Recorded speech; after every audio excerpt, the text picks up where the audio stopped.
Saudara yang saya kasihi Tuhan, beberapa waktu lalu saya merasa kaget mendengar seorang hamba Tuhan berkata, ketika saya masuk dalam ruangan ibadah, tiba-tiba saya mendengar ada kesaksian, lalu saya menggantikan tema khotbah yang saya sampaikan. Saya kaget, saudara. Kenapa? Ternyata bisa dengan otomatis khotbah itu berubah tema. Hanya karena mendengar kesaksian dan sebagainya. Itu berarti yang menjadi pertanyaan dari saya, apakah orang itu persiapan atau tidak? Memang saya yakin Roh Kudus dapat menolong kita. Tetapi bukan begitu caranya. Ketika saya merenungkan kembali apa yang dia katakan, maka saya berpikir percuma kalau orang belajar homiletik, yaitu ilmu berkhotbah, lalu hermeneutik, seperti memahami teks yang ada dalam Alkitab itu. Kemudian mencoba melihat peristiwa-peristiwa teks yang ada. Persoalan yang lebih mengarahkan pada pemahaman dan interpretasi dari sebuah teks Alkitab. Itu dipelajari melalui ilmu hermeneutik.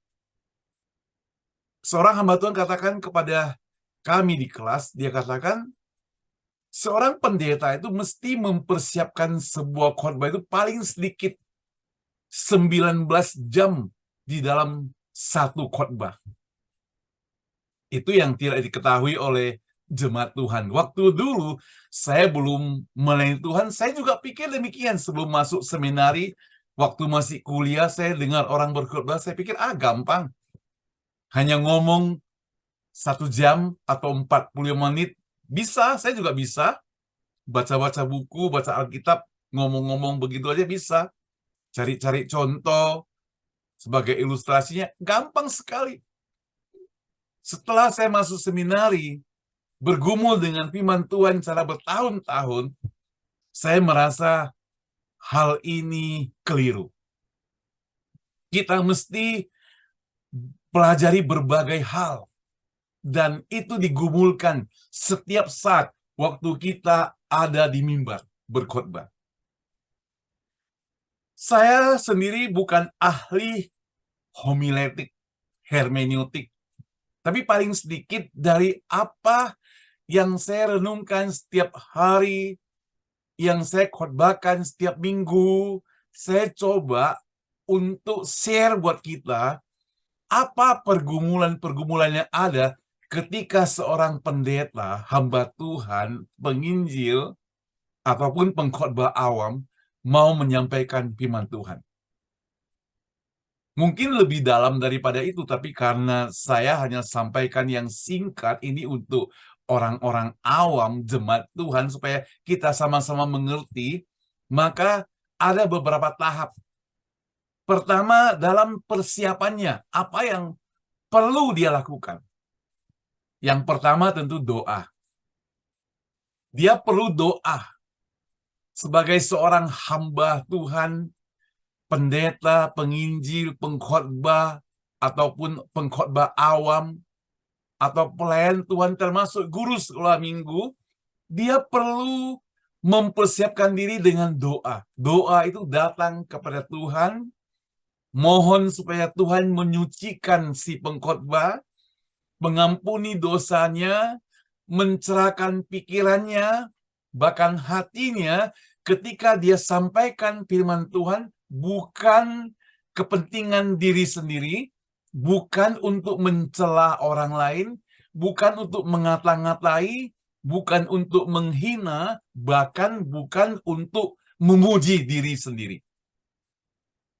Coba kita lihat dalam Alkitab, di dalam kitab Efesus. Efesus pasal yang ke-1 ayat ke-17. Demikian firman Tuhan. Kita baca dulu Mulai dari ayat 16 boleh.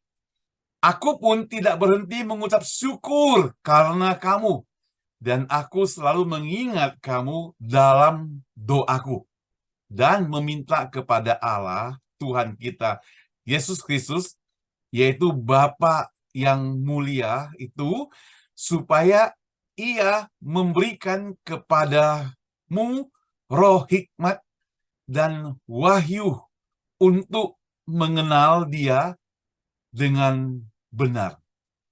Jadi ini dari Rasul Paulus untuk jemaat di Efesus. Dia berdoa, minta roh hikmat. Paulus bukankah orang yang hebat? Gurunya Gamaliel orang yang penuh dengan pengetahuan hukum Taurat dan sebagainya. Tetapi dia tetap berdoa, minta hikmat. Jadi mulai dengan doa, supaya orang yang mendengar boleh mengerti. Tidak salah pengertian. Ada banyak orang yang saya tahu mendengar firman Tuhan bisa sakit hati, sudah lucu. Saya ulangi, ada banyak orang yang saya tahu mendengar firman Tuhan bisa sakit hati. Seharusnya dia bersyukur. Kenapa? Karena firman Tuhan itu mendarat di dalam hidupnya. Berbicara kepada dia. Jangan sakit hati, bersyukurlah. Firman Tuhan kan hidup. Yang kedua, seorang hamba Tuhan, pengkhotbah yang mempersiapkan firman Tuhan, dia harus membaca firman Tuhan. Dia mesti membaca firman Tuhan. Kalau dia tidak baca, dia mana tahu. Jangan sok menghafal, tapi perlu membaca. Menghafal boleh tidak? Boleh. Tapi ada orang-orang tertentu, karena dia menghafal banyak ayat, comot sana, comot sini, comot sana, comot sini, sehingga apa yang disampaikan tidak sesuai dengan konteks firman Tuhan tersebut. Nah, saudara, dalam Mazmur 81, coba kita buka 81 ayat 11. Akulah Tuhan Allahmu yang menuntun engkau keluar dari tanah Mesir. Bukalah mulutmu lebar-lebar, maka aku akan membuatnya penuh. Nah, kadang ayat ini dipakai oleh banyak orang, disalah tafsirkan, diputar balikkan, seakan-akan Tuhan Allah menuntun sehingga kita buka mulut lebar-lebar, tinggal menerima. Padahal seorang pembicara, pengkhotbah, dia perlu membaca, karena yang mau disampaikan itu adalah Alkitab. Maka dia perlu membaca. Dia perlu baca ulang-ulang. Dan dia kuasai apa yang dia baca itu, yaitu firman Tuhan. Yang ketiga, perlu perenungan terhadap apa yang dia baca. Mazmur 1 ayat kedua, firman Tuhan berbunyi, tetapi kesukaannya ialah Taurat Tuhan, dan yang merenungkan Taurat itu siang dan malam. Jadi ini menunjukkan bahwa seorang yang cinta Tuhan mesti merenungkan firman Tuhan tersebut. Bila perlu siang dan malam, apa yang mau disampaikan, renungkan terlebih dahulu siang dan malam. Makanya perlu 19 jam, saudara. Tidak bisa begitu dengar ngomongan orang langsung berubah tema, nggak bisa begitu. Lalu, secara teori, siapkan catatan. Ambil catatan, apa yang perlu kita tulis, apa yang perlu dijelaskan, kita catat, catatan kecil. Ada orang yang harus catat lengkap firman Tuhannya. Ada orang yang mungkin buat kerangka saja dia bisa sampaikan. Tapi buatlah catatan yang penting-penting yang mau kita sampaikan supaya tidak terlewatkan apa yang mau kita sampaikan. Supaya orang mengerti. Supaya orang yang mendengar memahami. Dan satu lagi yang terakhir, dan masih banyak lagi sebenarnya, melakukan firman Tuhan.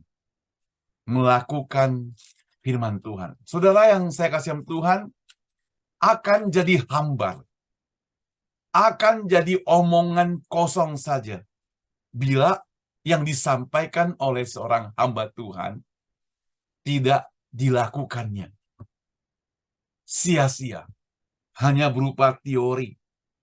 Nah, saudara, di dalam 2 Timotius, ya, khususnya pasal 2. Kita coba 2 Timotius pasal 2 ayat 6 saya bacakan. Seorang petani yang bekerja keras haruslah yang pertama menikmati hasil usahanya. Dari ayat ini kalau kita mau tafsirkan bahwa kalau kita mau berusaha, mau menyampaikan sesuatu, dia harus mengalami terlebih dahulu. Itu sebabnya maka guru sekolah minggu saja bercerita untuk anak-anak sekolah minggu. Sebagai guru sekolah minggu, dia harus percaya kepada Tuhan Yesus sebagai juru selamatnya. Kalau dia tidak percaya dan mengalami kasih Tuhan, dia tidak bisa melayani. Kenapa? Akan jadi sia-sia, cerita saja. Lalu setelah itu, saudara, setelah kita melakukan berbagai tahap, doa, baca Alkitab, merenungkan, sediakan catatan, dan melakukan firman Tuhan, maka sekarang masuk kepada apa yang mau kita kerjakan, yaitu firman Tuhan yang mau kita sampaikan. Itu pun perlu 5 tahap. Ini menurut saya pribadi. Kalau saudara punya yang lain, saya percaya ada banyak teman-teman saya, bahkan kakak tingkat ataupun alumni dari seminari saya, mereka itu hebat-hebat. Mereka sudah ceramah tentang khotbah dan sebagainya. Luar biasa. Ada yang dosen, ada pendeta-pendeta yang khotbahnya sudah dipakai Tuhan, luar biasa. Tapi yang saya kumpulkan di sini ada 5 tahap yang saya sebut dengan 5P, tapi model saya. Ada model yang lain, ini 5P. Pertama, pembukaan. Jadi firman Tuhan yang mau kita sampaikan itu waktu kita sudah berada di mimbar, sudah berada di hadapan jemaat Tuhan, harus dengan pembukaan yang mantap. Pembukaannya benar-benar membawa semua jemaat itu fokus kepada kita yang akan menyampaikan firman Tuhan. Fokus kepada kita bukan berarti fokus kepada aku ini loh hebat loh, ini pendeta loh luar biasa, bukan. Fokus kepada kita yang diutus oleh Tuhan, mau dipakai oleh Tuhan untuk menyampaikan firman Tuhan. Jadi fokus kepada Alkitab yang kita baca, fokus kepada firman Tuhan yang mau kita sampaikan, fokus. Ada pembukaan yang menarik, pembukaan yang membawa arah supaya bisa masuk kepada firman Tuhan. Tapi tidak boleh kepanjangan. Yang kedua, P yang kedua, ada pembacaan. Jadi mesti dibaca Alkitab yang mau kita sampaikan. Tidak boleh ngomong sana, ngomong sini, ngomong sana, ngomong sini, ngomong sana, ngomong sini. Entah kutip dari mana-mana, cerita dari mana-mana. Gak ada pembacaan Alkitabnya. Penting. Mengapa kita perlu baca Alkitab? Supaya firman Tuhan yang saya mau sampaikan itu tidak ngelantur. Alkitab ini kan tebal. Alkitab ini khotbah sepanjang hidup gak akan habis. Kaya sekali. Jadi, kalau kita ngomong sana, ngomong sini, tarik sana, tarik sini, bisa saja, tapi tidak sesuai dengan apa yang Tuhan inginkan. Tidak sesuai dengan tema kita. Maka pembacaan firman Tuhan itu penting. Yang ketiga, penafsiran. penafsiran yang benar. Itu juga penting. Ya, karena sering terjadi perdebatan karena terjemahan Alkitab yang sepenggal-sepenggal diambil bisa membuat orang bingung. Sakius misalnya dikatakan orang yang pendek. Yang pendek itu siapa sekarang? Sakius yang pendek atau Yesus yang pendek sehingga gak kelihatan dia harus naik ke pohon? Nggak tahu. Diperdebatkan kadang-kadang gara-gara titik koma yang mungkin tidak cocok. Itu perlu penafsiran yang benar. Tadi contoh saya ambil hanya sekilas, jangan diperdebatkan. Jadi penafsirannya harus penafsiran yang benar. Jangan sembarang menafsir. Kemudian penjabaran. Nah, penjabaran itu juga tidak perlu dengan bahasa yang muluk-muluk, yang tinggi-tinggi, sehingga mengawang-awang, kata dosen saya itu, sehingga tidak mendarat, tidak dimengerti. Bahkan ketika orang-orang yang mendengar apa yang dia sampaikan masih bertanya-tanya, tadi pendetaku khotbah apa ya? Kok saya gak jelas? Yang saya tahu hanya lucu-lucunya aja. Yang saya tahu hanya humornya aja. Yang saya tahu hanya contohnya saja. Nah, dan P yang terakhir itu adalah pengaplikasian atau penerapan. Diterapkan. Sakius, dia melihat Yesus. Dan Yesus melihat dia, panggil dia, Sakius, aku mau tinggal di rumahmu. Apa yang bisa terapkan? Bahwa Yesus mengasihi orang berdosa. Yesus datang ke dunia menyelamatkan yang hilang. Dosa apapun yang diperbuat oleh seseorang, Yesus tetap mengasihi orang itu. Walaupun dosanya tidak disetujui. Maka penerapannya adalah kita sebagai anak Tuhan. Kalau kita berbuat dosa, jangan sampai kita putus asa, cepat-cepat bertobat. Kembali kepada Tuhan karena Tuhan sayang kepada kita, mengasihi kita. Jadi penerapannya harus baik.